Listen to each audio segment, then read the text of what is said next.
Hi all and welcome back to the channel, and I hope you're all doing okay.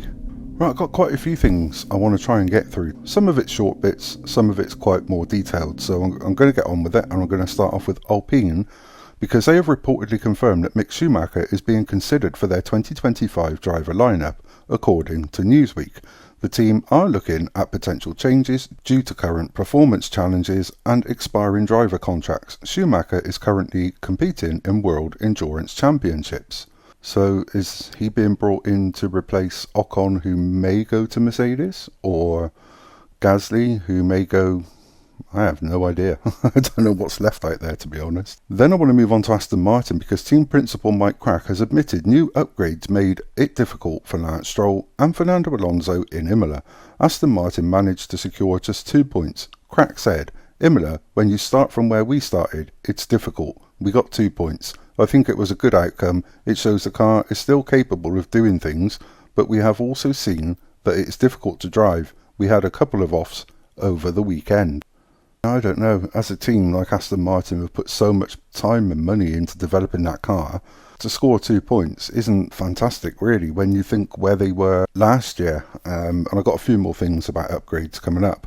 But first of all, I want to move on to Toto Wolff, because he's responded to Christian Horner's claim that Red Bull have taken 220 staff from Mercedes in recent years. Wolff told reporters, "You've got to work on the maths. 19 engineers. Whatever those numbers are, I think there's natural fluctuations between teams that come and go, which is completely normal." And if you ask me, this is the start of the Wolff and Horner paddock wind-up, and to see who can push it as far as possible. Then I want to move on to George Russell, because he's insisted that he won't be sulking despite losing the position to Lewis Hamilton due to Mercedes' strategy call. When asked to explain Mercedes' decision, he said, "Not too sure. The reason? I need to talk to the team, but I think we were slightly concerned with the tyre. At the end of the day, as a team, we've got 1 extra point. I obviously lost the position to Lewis, but it's not something I'm going to be sulking about tonight. It was a bit of a lonely race for us." I mean, Toto was honest and said don't expect anything from them, but then there was more positive talk from George and Lewis ahead of qualifying and the race.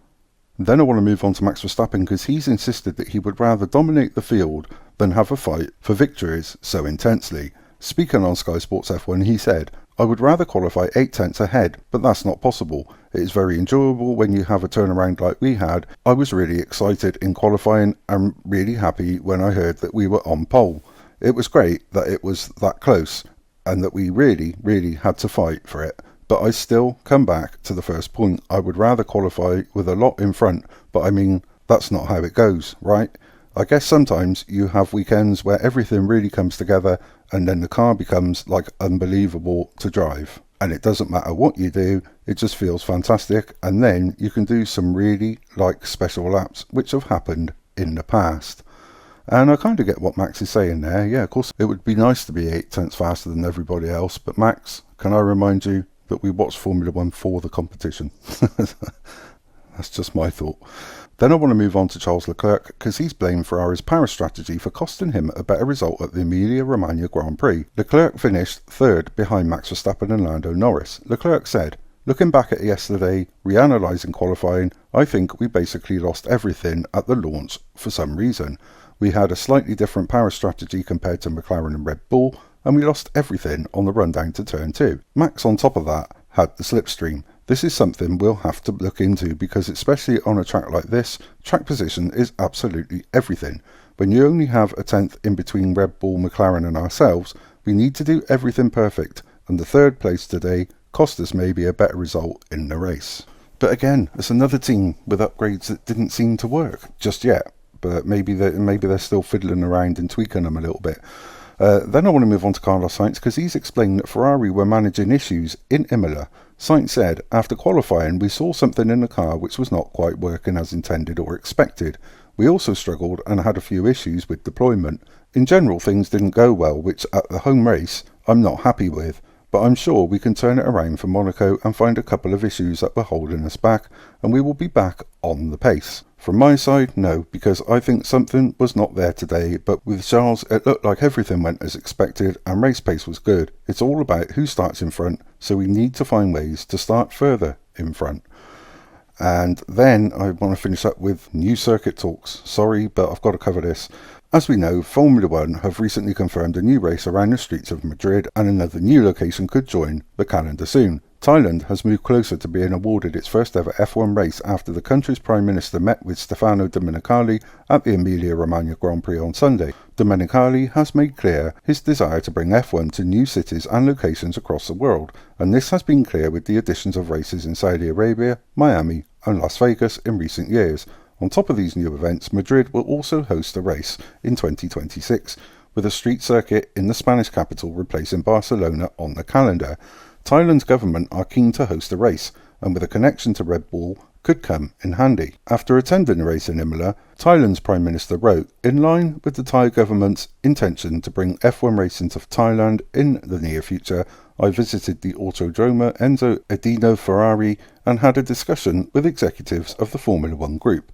This resonates with our policy to place Thailand on the global radar for international events and activities."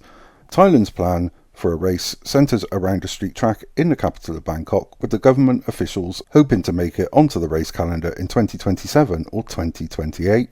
F1's popularity is currently booming in Asia, and Domenicali is keen to expand the sport's presence in the Far East. However, if Thailand is to secure a spot on the calendar, it will have to deal with interest from several other countries. Most notable among them is a fourth race in the United States. Now, they mentioned that fourth race in the United States, which I would assume they're talking about Chicago, which Formula One have said, no, we're not doing that. But there was also talk of a New York Grand Prix, which would have been another street race.